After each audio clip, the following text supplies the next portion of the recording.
नमस्कार, मैं हूं बाबा विजेंद्र। आप देख रहे हैं द डायलॉग। द डायलॉग में आज चर्चा होगी संसद के हंगामे की, विपक्ष के तेवर की और सरकार किस तरह से जवाब देगी उसकी तैयारी की। मित्रों, बजट पेश किया गया। बजट पर बहस होने के बजाय संसद जो है हंगामे से भरी हुई है। विपक्ष मानने के लिए तैयार नहीं है। सरकार लाख चतुराई करे, लेकिन सरकार की चतुराई काम नहीं आ रही है।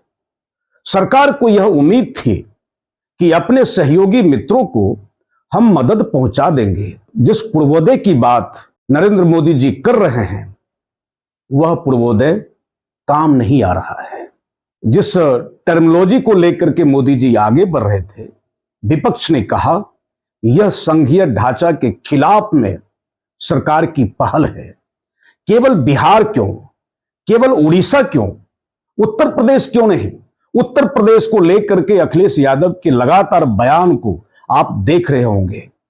अखिलेश यादव ने कहा कि भारतीय जनता पार्टी की अंदरूनी स्थिति ठीक नहीं है।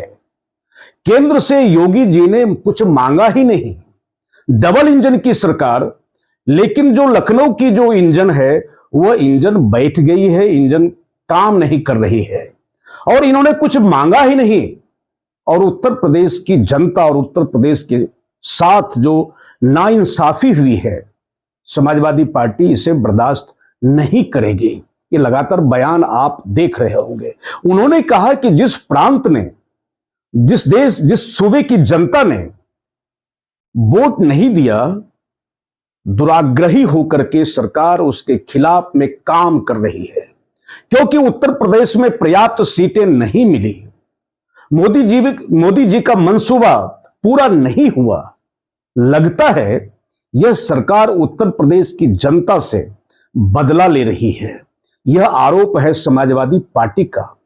यही आरोप ममता बनर्जी बंगाल में लगा रही है अपनी उपेक्षा को लेकर के, और यही आरोप महाराष्ट्र के नेता, कार्यकर्ता, सांसद लगा रहे हैं कि महाराष्ट्र के साथ उपेक्षा हुई है। और राजस्थान, हरियाणा, पंजाब की तो बात ही छोड़ दे, यहां के लिए तो कुछ किया नहीं गया है। इस प्रकार की चीजें वो चल रही है। इसी बीच में एक बड़ी घटना मैं आपको बता दूं। जिस बजट से एमएसपी को लेकर के देश के किसानों, देश के खेतीहर मजदूर, देश के भूखे नंगे नौजवान जो गांव से जुड़े हुए हैं, जिनके माता पिता खेती पर निर्भर हैं, जिनकी आजीविका खेती पर निर्भर है, ऐसे नौजवान के भीतर यह आशा थी, किसानों के सपने थे कि इस बजट में हमारे लिए बहुत कुछ होगा। बहुत कुछ किया भी गया है। आय दोगुनी करने की बात कही भी गई है, फंड लोकेट भी किए गए हैं। लेकिन देश के किसान कितना संतुष्ट है, कितना असंतुष्ट है। लेकिन जो किसान नेता हैं, किसान तो बेचारे भोले भाले हैं। वे डाटा के खेल में पढ़ना भी नहीं चाहते हैं और उनको समझ में भी बातें नहीं आएगी। किसानों को, भूखों को डाटा नहीं चाहिए, उनको आटा चाहिए, उनके बच्चों की पढ़ाई चाहिए, शिक्षा चाहिए, चिकित्सा चाहिए, बदन पर कपड़े चाहिए, बेटियों की बेहतर विदाई और सगाई चाहिए। किसान आज इस स्थिति में है, बिना जमीन बेचे ना तो अपनी बेटी की सगाई कर सकते हैं, ना विदाई कर सकते हैं, ना अपने बच्चों की पढ़ाई पूरी करवा सकते हैं। किसान भूखा है, बदहाल है। और बदहाली को देख करके देश के हुक्मरान आंसू जरूर बहाते हैं। 10 साल से तो बजट पारित किया ही है, और 10 सालों में किसानों की आय दोगुनी हुई कि नहीं हुई, जाकर के जीरो ग्राउंड पर जाकर के देखा जा सकता है। आखिर किसानों की स्थिति क्यों नहीं बेहतर हो पा रही है? अगर आपका यह दावा है किसानों की स्थिति बेहतर हुई है, तो कोई किसान अपने बेटे को किसान क्यों नहीं बनाना चाहता है? क्यों नहीं कोई किसान अपने बेटे से कहता है कि बेटा नौकरी छोड़ दो? सबसे ज्यादा फायदा खेती और किसानी में है। आज किसान यह कहने की स्थिति में नहीं है। यह अपेक्षा थी सरकार से और इस बजट से कुछ बेहतर की बात होगी। किसान नेता कह रहे कि बेहतर की बात कैसे होगी, जब तक मिनिमम सपोर्टिंग प्राइस एमएसपी लागू नहीं होगा तब तक किसानों को लाभकारी मूल्य नहीं मिल पाएगा। जो मंडी के सवाल हैं, मंडी के सवाल आज भी जस के तस बने हुए हैं और मंडी खोलने की कोई बड़ी योजना, बड़ी कवायद होती हुई नहीं दिख रही है। पिछले 10 वर्षों में किसानों की आत्महत्या जारी है, किसानों का मरना रुका नहीं है, फांसी का फंदा जिंदा है। रोज किसानों के लटकने की, मरने की खबर अखबारों में छाई रहती है। कारपोरेट मीडिया भले ना दिखावे किसानों की दुश्वारियों को, उसकी दीनता को, लेकिन आत्महत्या का दौर जारी है। किसान नेताओं ने कहा अगर नहीं बातें मानी जाएगी, बताए भारतीय जनता पार्टी और राजग की सरकार आखिर मजबूरी क्या है। अगर इस देश की कोई मजबूरी है तो देश की जनता के सामने आकर के बताए कि सरकार क्यों नहीं एमएसपी देना चाहती है। इसी बीच बजट पर जो बहस संसद में चल रही है, जो विरोध की बातें हो रही है, और एमएसपी को लेकर के आपने बयान सुना होगा, कहा कि यह जो समर्थन मूल्य है किसानों को तो नहीं मिला, लेकिन जो सहयोगी हैं उनको समर्थन मूल्य देने का काम इस सरकार ने किया। कौन सा समर्थन मूल्य? कि चंद्रबाबू नायडू ने अपना समर्थन मोदी को दिया, नीतीश कुमार ने अपना समर्थन मोदी जी को दिया, तीसरी बार इनकी सरकार बनी। यही है समर्थन। और इस समर्थन के एवज में, इस समर्थन के बदले जो पैकेज दिया है, इस सरकार को लगता है कि शायद यही समर्थन मूल्य है। इसी बीच, इसी हो हंगामा के बीच राहुल गांधी किसान नेता से मिलते हैं, किसानों के दर्द के करीब पहुंचते हैं। और इन बीच के कालखंड में आप तमाम दर्शकों ने देखा होगा, आप राहुल गांधी के समर्थक हो सकते, विरोधी हो सकते, एक अलग बात है, लेकिन जिस श्रमण संस्कृति के करीब जाने का प्रयास राहुल गांधी कर रहे हैं, जिस मजदूर मजलूमों के पास जाने की कोशिश कर रहे हैं, कभी ईंट के भट्ठा में, कभी कुलियों के पास में, कभी आशा बहनों के पास में, कभी ट्रक ड्राइवर के पास में, कभी लोको शेड के करीब जाना, उनके दर्द को समझना। किसान नेता आज तक बसते रहे हैं कि हमारे आंदोलन में किसी भी दल का हस्तक्षेप ना हो, यह आंदोलन नॉन पॉलिटिकल बना रहे।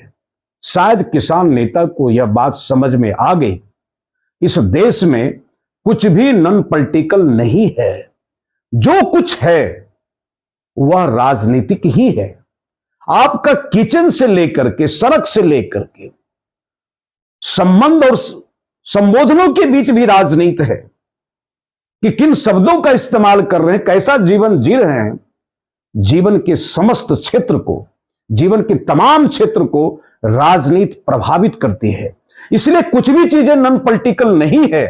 किसान नेता को यह समझ में आई है कि राजनीतिक हस्तक्षेप के बिना यह जो नॉन पॉलिटिकल होने की जो टर्मिनोलॉजी है, इससे दूर होकर के किसानों के हित के लिए क्या कुछ किया जा सकता है। क्योंकि Rahul Gandhi leader of opposition party हो गए, प्रतिपक्ष के नेता हैं, और यह राष्ट्रीय सवाल है, यह किसानों के सवाल नहीं है, यह क्लास क्वेश्चन नहीं है, यह भारत के अस्तित्व का प्रश्न है। क्योंकि मित्रों, हम जानते हैं कि भारत कृषि प्रधान देश है, और अगर कृषि प्रधान देश है, अगर इस देश की खेती मर गई, यह देश मर जाएगा। यहां की किसानी खत्म हो जाएगी तो यहां का कल्चर खत्म हो जाएगा, यहां का डेवलपमेंट खत्म हो जाएगा, यह राष्ट्र खत्म हो जाएगा। इसलिए किसानों के सवाल केवल किसानों के सवाल नहीं है, किसानों के सवाल इस नेशन के सवाल है। This is a national question. जब राष्ट्रीय प्रश्न हो, कोई भी दल अपनी सीमाओं के भीतर नहीं रह सकता है। दलीय सीमाओं को तोड़ना चाहिए। राहुल गांधी तो पहले किसान नेता को संसद बुलाए थे, तकनीकी कारणों से और नहीं जा सके, अलग से बैठक हुई और इन मुद्दों को आगे बढ़ाने की कोशिश हुई। फिलहाल यह मीटिंग केवल मीटिंग के लिए नहीं है, यह आने वाले दिनों में एक बड़े आंदोलन की सूचना है, बड़े आंदोलन का संकेत है। कुल मिलाकर यह है कि विपक्ष इस सरकार को दम नहीं लेने देगा, विपक्ष इस सरकार को चैन से नहीं बैठने देगा। यही 10 साल और आज का अंतर है कि अगर सत्ता मदांध हो जाए, सत्ता अंधी हो जाए, सत्ता निरंकुश हो जाए, तो जनता के सवाल उनके दर तक पहुंच नहीं पाते। आज परिस्थिति यह हो गई है कि भारत को भारत के रूप में खड़ा होना है, एक समर्थ भारत, एक सबल भारत और दुनिया के मंच पर एक मजबूत भारत। निश्चित रूप से सरकार की मंशा कुछ रही होगी कि हम बेहतर भारत का निर्माण करें।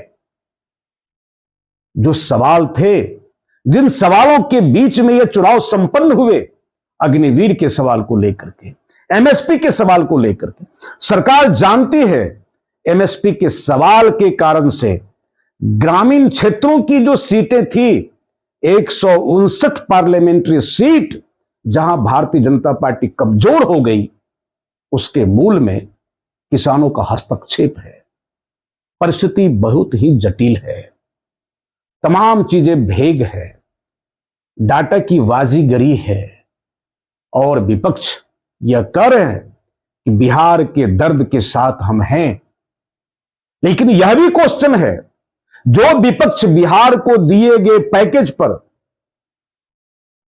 चीख पुकार मचा रहा है, जो विपक्ष जब बिहार की उपेक्षा हो रही थी तो यह विपक्ष कहां था? जब बिहार एक कॉ बेल्ट के रूप में डेवलप हो रहा था, जब वहां से लगातार पलायन हो रहे थे, जब बिहार की भूख हावी थी, जब बिहार की बेबसी हावी थी, जब बेकारी की जंग में बिहार के नौजवान पस्त थे और बिहार को कुछ नहीं मिल रहा था, बिहार में गरीबी थी, दुश्वारियां थी, तब यह विपक्ष कहां था?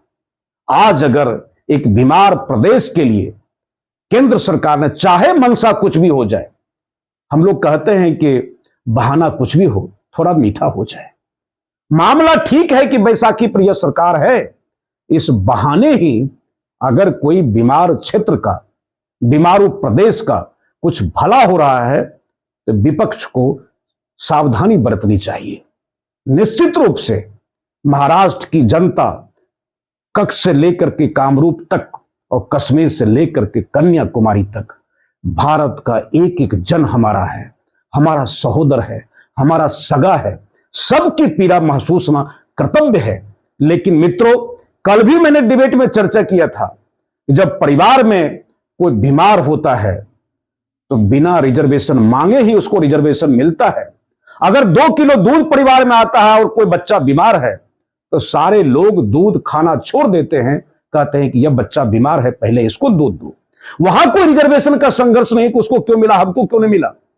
अगर बिहार भारत का अंग है, बीमार है, लाचार है, तो देश को भी सोचना चाहिए कि हमारा ही सगा है, उसको मजबूत होना, रखना इस देश के लिए बहुत जरूरी है। और राष्ट्र केवल कोई एकांगी विकास की संकल्पना नहीं है। सुंदर कोई तब होता है जब नख से लेकर के नयन तक सब कुछ अच्छा हो। अगर एक आंखें अच्छी हो और पांव फूले हुए हो तो कहेगा कि ये तो दिव्यांग है, बदसूरत है। सब कुछ अच्छा हो, अगर राष्ट्र एक शरीर है और बिहार उसका एक अंग है, अगर एक अंग बीमार होगा तो पूरा राष्ट्र रूपी शरीर सुंदर नहीं हो सकता है। राष्ट्र को सुंदर बनाना है, जहां कमी है, जहां कमजोरी है, जिस अंग में दर्द है, जिस अंग में पेन है, मलहम लगाने की जरूरत है। यह जो पैकेज है बिहार के लिए वो मलहम है। फिलहाल बने रहिए बाबा विजेंद्र के साथ में। सामयिक सवालों को लेकर के, मूलभूत सवालों को लेकर के हम आपके पास में हाजिर होते रहेंगे। लेकिन ये जो सुलगते हुए सवाल हैं, आप दर्शक भी संजीदा होकर के सोचिएगा और राष्ट्र कैसे मजबूत होगा, आप भी कुछ सपना देखिए, आप भी कुछ सुझाव दीजिए। बहुत बहुत धन्यवाद, नमस्कार, बने रहिए हमारे साथ में। अगर यह बहस अच्छी लगती हो, एक बार लाइक करें, सब्सक्राइब करें और इसे साझा अवश्य करें। नमस्ते।